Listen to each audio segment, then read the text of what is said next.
श्वास जीता जाएगा आपका प्राणायाम द्वारा। प्राणायाम करोगे तो भगवान का ध्यान लगेगा। किसी एक को केंद्र बिंदु मान लो, इस उंगली को देखो केंद्र बनाओ, अपने ब्रह्मांड को खोलो, इसको देखो, आपको दुनिया न दिखाई दे, वही चक्कर घूमता रहे, आपके ब्रह्मांड की सारी नसें खुल जाएगी, दुनियादारी कुछ नहीं दिखाई देगी। एक दो दिन तो नहीं लगेगा, दो चार दिन मन नहीं लगेगा। मानो एक दीपक जल रहा है, उस दीप को इतनी ध्यान से देखो, इतने ध्यान से देखो, इधर उधर मन न जाओ। इस तरह आपको श्वास जीतना है। जितासनो जितो संगो जितो श्वासो जितेंद्रिया, तब आप जितेंद्रिया बनोगे। जो आपके 5 इंद्रियां हैं, ध्यान इंद्रियां हैं, ये आपके बस में रहेगी। परीक्षित राजा ने कहा, राजन हे महाराज जी, जो आप कह रहे हो मैं बिल्कुल वैसी करूंगा। आसन में बैठ गया, प्राणायाम लगाया तो महाराज जी बड़ा ध्यान लगा कि कथा में पूरा मन लग रहा है, क्योंकि पूरा ध्यान लगाया। और संग तो बहुत बढ़िया है, क्योंकि सामने भगवान ब्रह्मरात बैठा है, मानो सुखदेव सामने बैठा है। सुखदेव जैसा परमहंस सामने बैठा हो तो संग तो बहुत बढ़िया हो गया। धर्मात्मा बैठा है। आप जितेंद्रिय कब बनोगे? जब महीने में कम से कम जो है 2 बार भूखे रहोगे। 2 दिन तो भूखा रहो, वही रहो महीने में। फैक्ट्रियां चलती है ना महाराज हमारे उद्योगपतियों की, एक दिन हफ्ते में वो भी छुट्टी रख लेते हैं, बतेरे बार मशीनों को भी आराम दे देते हैं, पेंच पुर्जे ठीक कर देते हैं, अगले दिन बहुत बढ़िया चलती हो। हाँ, वो मशीनों को आराम दे रहे हैं, जहां से संपत्ति अर्जित हो रही है, तो आप उस शरीर को क्यों कष्ट नहीं देते हो? क्यों उसको एक दिन भूखा नहीं रहो? मशीनरी तो 24 घंटा चल, खराब नहीं होना उसने। एक दिन उसको भी आराम दो। एकादशी का व्रत क्यों कहा, जरा बताओ। एकादशी का शुद्ध मतलब क्या होता है? वो किसके समान है? मरे हुए मुर्दे के समान श्वास ले रहा, जो अपना जीवन में अपना उद्धार नहीं करता। नियम बनाइए, संयम बनाइए महाराज जी, क्या करना चाहिए क्या नहीं करना चाहिए। अकाम हो सर्व काम हो, कोई ऐसा काम मत करो जिससे जो पछताना पड़े जीवन में। गलत काम हो जाता है, कर लेता है आदमी गलत काम, मगर उस गलत काम में आपको पछतावा भी होना चाहिए। मैंने गलत कर दिया है, मगर काम वो करो ही क्यों जिसमें पछतावा हो। बहुत बड़ी बातें सुखदेव महाराज जी और परीक्षित राजा आपस में कर रहे हैं। अब याद आई सुखदेव जी को, हे परीक्षित राजा, मैंने तो अभी अपने गुरुदेव भगवान का ध्यान ही नहीं करा। परीक्षित ने कहा, महाराज आप परमहंस ठहरे। अब परमहंस जो है जिसका मन बाहर अंदर साफ हो, वो भगवान का भजन जब मर्जी कर दे, भगवान का नाम जब ले ले, जब मर्जी ले ले।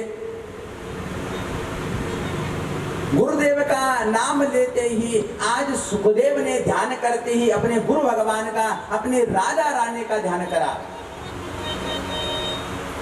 ध्यान करके कहा, हे माँ ऐसा आदेश देना, मुझे ऐसी कृपा करना मेरे ऊपर कि जिस काम के लिए राजा मुझे पूछ रहा है इसका उद्धार हो। मत्सर और मच्छर, 2 चीज आपने देखी। मच्छर होता है ना, वो बाहर से काटता है शरीर को, और एक मत्सर है जो अंदर से काटता है, वो दिखाई नहीं देता है। कैसा मत्सर है वो? कौन है मत्सर? अंदर की नफरत। अरे पिछले महीने तो 1 गाड़ी थी, इस महीने 2 गाड़ी ले ली। पिछले महीने 1 कोठी थी, आज 2 कोठी खरीदी। पिछले 7 दिन के बाद बहुत कुछ नहीं था, इस साल बहुत कुछ हो गया। वो अंदर का मच्छर आपको देगा तो बहुत कुछ, मगर आप भागवत सुनने के सुपात्र बन गए। सुपात्र अब सुन सकते हो आप भागवत, मगर वो मच्छर कब खत्म होगा? वो मत्सर, वो अंदर का जो जहरीला मच्छर है वो कब खत्म होगा? सत्संग सुनने से, भागवत सुनने से, कथा सुनने से वो ईर्ष्या खत्म होगी। दूसरे की मान प्रतिष्ठा से बिल्कुल ईर्ष्या ना करे। तृतीय स्कंद में चले, दूसरे समय ईशान कथाएं कही गई, सृष्टि का वर्णन कहा गया। तीसरे स्कंद में महाराज विदुर चरित्र सुनेंगे। बड़ा दिव्य और भव्य है विदुर चरित्र जी। सुखदेव महाराज कहते हैं, यदा तो राजा स्वसुनाम साधुन सवेण धर्मेण विनष्ट दृष्टि। यदा तो राजा स्वसुनाम साधुन सवेण धर्मेण विनष्ट दृष्टि। भ्रातुस्वभिष्टा सुतना विभूतम् परमेश्य लक्षा भवने ददातु राजा स्वसुतान् साधुं कुसुमेण धर्मेण विनष्ट दृष्टि। कुसुमेण धर्मेण विनष्ट दृष्टि। कौरवों की सेना सजी थी, कौरवों का महाराज बड़ा विदुर जी आए। विदुर जी ने कहा, हे राजा धृतराष्ट्र, विनष्ट दृष्टि। हे राजन, भगवान की कृपा से तुम्हारी आंखें तो जन्म से ही नहीं है, तुम्हारी दृष्टि तो जन्म से ही नहीं है। भगवान के कारण तुम जन्मांध हुए हो राजन, मगर बाहर की आंख तुम्हारी फूटी हुई है, अंदर की अंतर आत्मा तो तुम्हारी खत्म नहीं है। अंदर की आंखें तो तुम्हारी खुली है। कुसुमेण धर्मेण विनष्ट दृष्टि। हे महाराज, बाहर की दृष्टि तुम्हारी खत्म हुई है, अंदर की दृष्टि तो तुम्हारी ठीक है। इन पांडवों को क्यों तुम मार रहे हो? इन पांडवों को क्यों इनका धन नहीं देते हो? पांडव जो मांग रहे हैं, इन पांडवों को इनकी संपत्ति क्यों नहीं देते हो?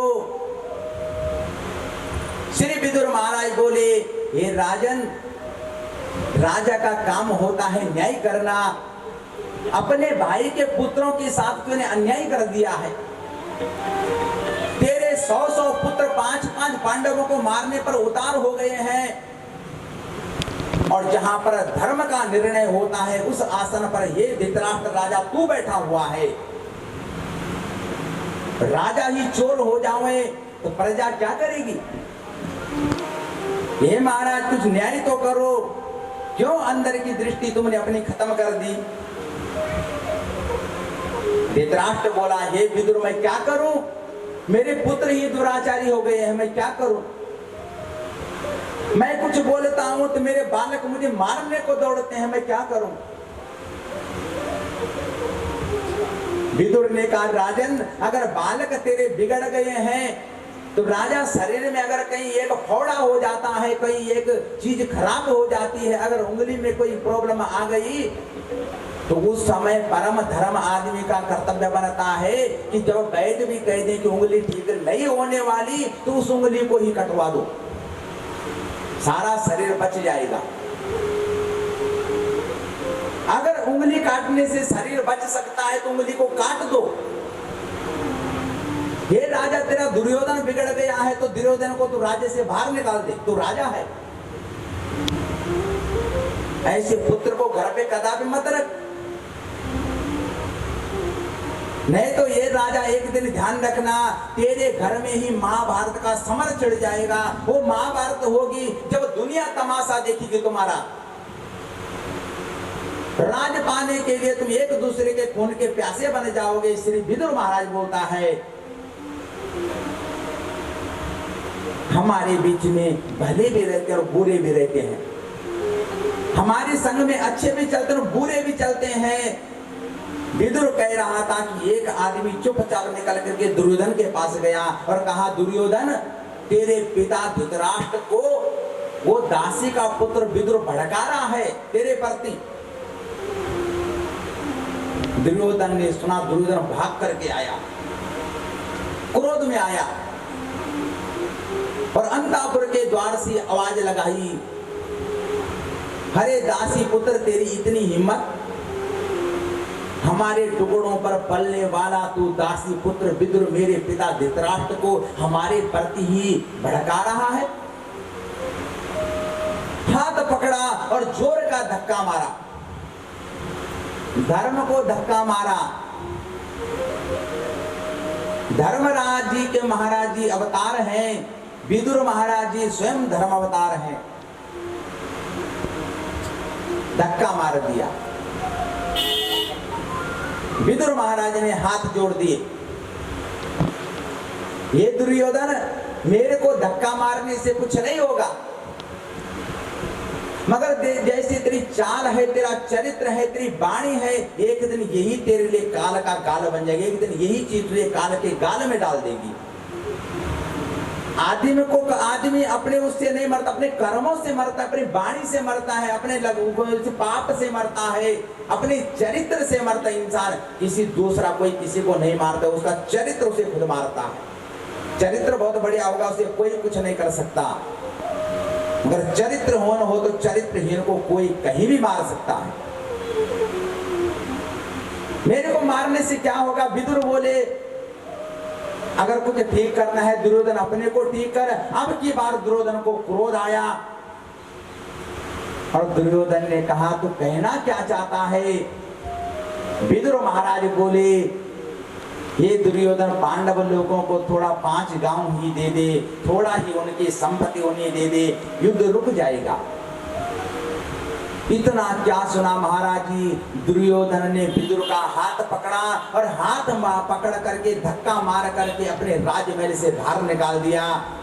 हे दासी पुत्र, तेरी आवश्यकता हमको नहीं है। पांडवों के पास एक धर्म था और एक धर्म जो है कौरवों के पास भी था।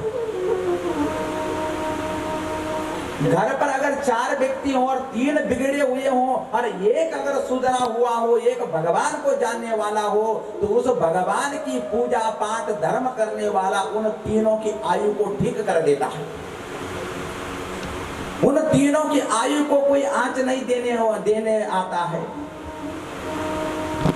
जब तक विदुर महाराज थी कौरवों की सभा में विदुर था, तब तक कौरवों का बाल बांका नहीं हुआ। रावण तभी तक सुरक्षित था जब तक विभीषण हुआ था। अस कई चला विभीषण जब ही आयुहीन होयो तब ही, उसी समय रावण आयुहीन हो गया जब विभीषण छोड़ के चला। आज महाराज जी श्री विदुर महाराज जी धक्का मार दिया विदुर जी को। धर्म को धक्का मार दो घर से तो अधर्म प्रवेश कर जाएगा। शास्त्र में लिखा है कि अगर आपने धर्म की रक्षा कर दी तो धर्म आपकी रक्षा तब करेगा, पहले तुमको धर्म की रक्षा करनी पड़ेगी, पहले आपको धर्म को बचाना पड़ेगा।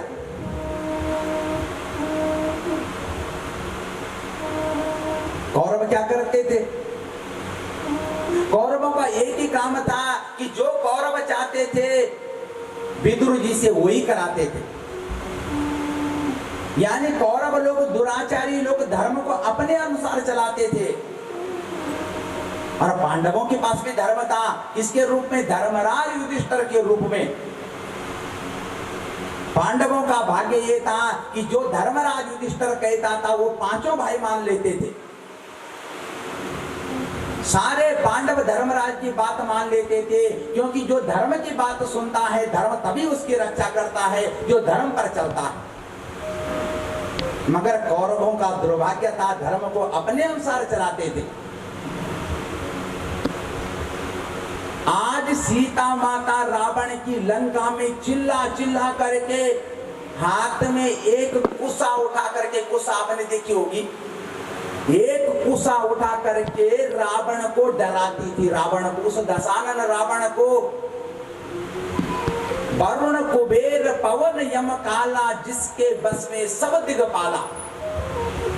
वरुण कुबेर पवन यम काल जिस रावण के बस में थे, उस रावण को आज एक सीता रावण के दरबार में ही कुशा को उठा करके धमका रही है कि तू मेरा कुछ नहीं बिगाड़ सकता। क्यों? ऐसा क्यों करा? क्योंकि सीता माँ ने पहले धर्म की रक्षा करे। क्यों? रावण ब्राह्मण ब्रह्मचारी महात्मा का वेश बना करके सीता को छलने आया। लक्ष्मण ने रेखा खींच ली, भाभी हम जा रहे हैं, इस रेखा के बाहर कोई मत आना।